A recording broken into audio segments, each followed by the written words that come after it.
High, আমি অনুসুয়া। আমার আরেকটা নতুন ব্লগে সবাইকে অনেক ওয়েলকাম। এটা গত বুধবারের ভিডিও। বুধবার আমার উইক অফ থাকে। সকালে উঠে খেয়েছিলাম রাতে ভেজানো জিরে জোয়ান মেথির জল। তারপর শুরু করেছিলাম এক্সারসাইজ। অনেক দিন পর যেহেতু এক্সারসাইজ করছি, একটু তাড়াতাড়ি আমি ক্লান্ত হয়ে যাচ্ছি, কিন্তু ক্লান্ত হলেও এক্সারসাইজ বন্ধ করা চলবে না। ব্রেকফাস্টে খেয়েছিলাম কোল্ড ব্ল্যাক কফি, 2টো বয়েলড এগ উইথাউট কুসুম আর একটু অ্যাপেল। তারপর খেয়েছিলাম কোলাজেন ওয়াটার। আর তারপর স্নান করার আগে একটু বসে বসে গান শুনছিলাম। সেই পুরোনো দিনের গানগুলো, এই গানগুলো শুনলেই ছোটোবেলার কথা মনে পড়ে যায়।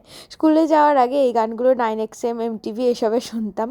তারপর স্নান করে নিয়েছিলাম। স্নান করে বসে পড়েছি স্কিন কেয়ার করতে। আর তখনও গান শুনে যাচ্ছি, তো স্কিন কেয়ার করতে করতে গানই গাইছিলাম। তো যাই হোক, এরপর করে নিয়েছিলাম পুজো। যেহেতু উইক অফ, তাই মাসি আমার জন্য একটু চিকেন বানিয়েছিল, ব্রাউন রাইস, চিকেন, একটু স্যালাড ছিল। সেটাকে লাঞ্চ করে নিয়ে তারপর খেয়েছিলাম টক দই দিয়ে। তো ঘুমিয়ে গেছিলাম। ঘুম থেকে উঠে রেডি হয়ে গেছি। অনেক দিন আমি ইস্কন যাইনি। আগে তো আমি প্রতি সন্ধেবেলা যেতাম। এখন কাজের একটু প্রেশার হয়ে যায়, আমার আর যাওয়া হয়ে ওঠে না। আমি খুব তাড়াতাড়ি ক্লান্ত হয়ে যাই। তারপর একটু ব্ল্যাক কফি খেয়ে বেরিয়ে গিয়েছিলাম ইস্কনের উদ্দেশ্যে। ইস্কন তো আমাদের হসপিটালের একদম পাশেই, পায়ে হেঁটেই চলে যাওয়া যায়। আর এখন ইস্কনে চলছে প্রদীপ দান, তো আমিও জগন্নাথ দেবকে একটু প্রদীপ দান করেছিলাম। তো আজকের মতন আমার ছোট্ট ব্লগটা এতটাই।